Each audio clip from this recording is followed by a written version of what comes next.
সকাল সকাল ঘুম থেকেই উঠে দেখি বাহ, আজকের ওয়েদারটা অনেক ভালো। তো টানা এতদিন বৃষ্টির পরে আজকে অনেক সুন্দর রোদ উঠছে। তো রোদে ওঠার কারণে জামা কাপড় যা ছিল সবই ছাদে রোদে দিতে গেছি। তো যখন রোদ্রে শুকাইতে গেছিলাম তখন দেখি আমাদের ছাদে একটা জায়গায় অনেকগুলো বালু আমরা রেখেছিলাম। তো সেখানে কিছু আলু গাছ, কিছু আপনার বিভিন্ন শাক গাছ উঠেছিল, বিভিন্ন শাক আছে সেখানে। তো দেখে খুবই ভালো লাগলো। তো চিন্তা করলাম যে এখান থেকে এক মুঠ তাজা শাক পাতা নিয়ে যদি তাজা মাছ দিয়ে, এই যে ক্ষেতের মধ্যে বড়শি বাইলেই মাছ পাওয়া যায়, যদি এই মাছগুলো দিয়ে রান্না করা হয়, ওফ, খেতে তো সেই মজা হবে। তো যাই বাবা তাই কাজ, সেই জন্য এখান থেকে উঠে নিলাম এক মুঠ তাজা শাক। সাথে তো আমার টুনি দুইটা তো আছে, তারা তো খুবই আনন্দ করতেছে। তো নিচে পানির কারণে উপরে ছাদের উপরে মুরগিগুলো থাকে, ওরা তো আর তাদেরকে থাকতে দিচ্ছে না। দুই ভাই বোন মিলে যা অত্যাচার শুরু করেছে মুরগিগুলোর উপরে। যাই হোক, এদিকে আমি চলে গেলাম নিচে গিয়ে পাত্রের মধ্যে দুইটা মাছ আগেই কুটে রাখছিলাম এবং বাকি মাছগুলো পানি থেকে ছেঁকে নিলাম। এগুলোকেও কুটবো ওই যে তাজা শাক পাতা দিয়ে রান্নার জন্য।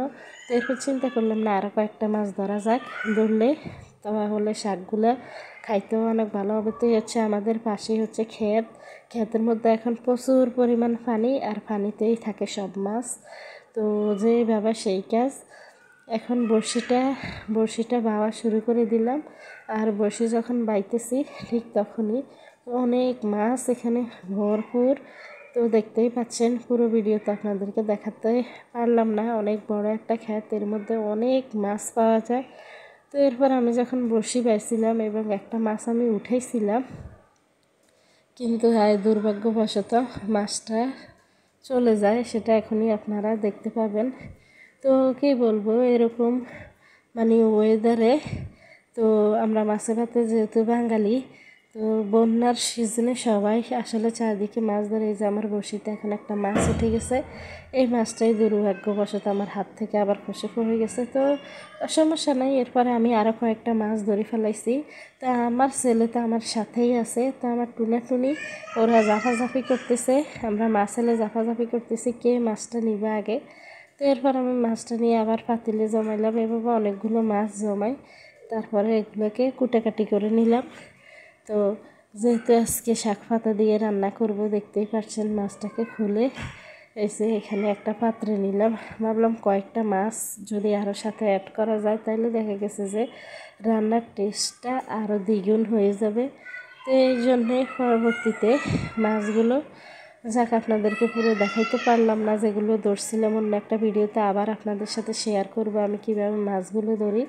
তো এই যে এখন পাত্রে রসুন, তেল, তারপরে মাছের সাথে এখানে সব রকমের মশলা, লবণ, যা যা লাগে সব কিছুই দিয়ে দিলাম একসাথে দিয়ে।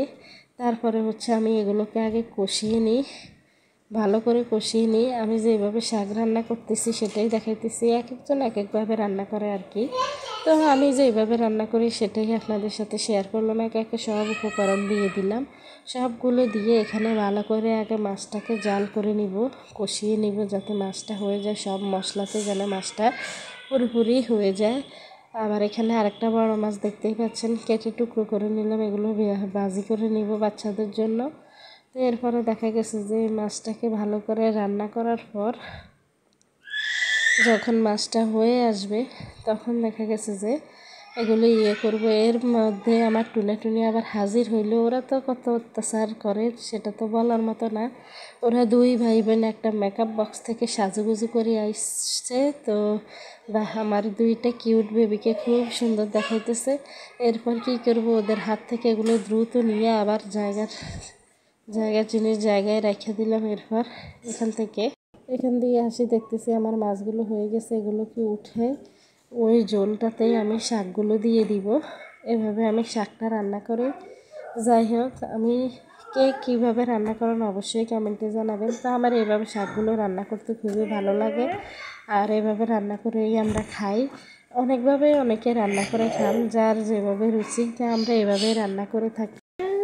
তো আবার কিছুক্ষণ পরে আসলাম, শাকগুলো যখন হয়ে আসলো এর সাথে মাছগুলো দিয়ে দিলাম, দেখতেই পাচ্ছেন। যাক, মাছগুলো দেওয়ার পরে আমি আরও কিছুক্ষণ এই শাকগুলোকে চুলার মধ্যে রাখবো এবং অবশেষে হয়ে আসলে এটাকে নামিয়ে নিলাম। দেখতেই পাচ্ছেন। তো সবাই ভালো থাকবেন।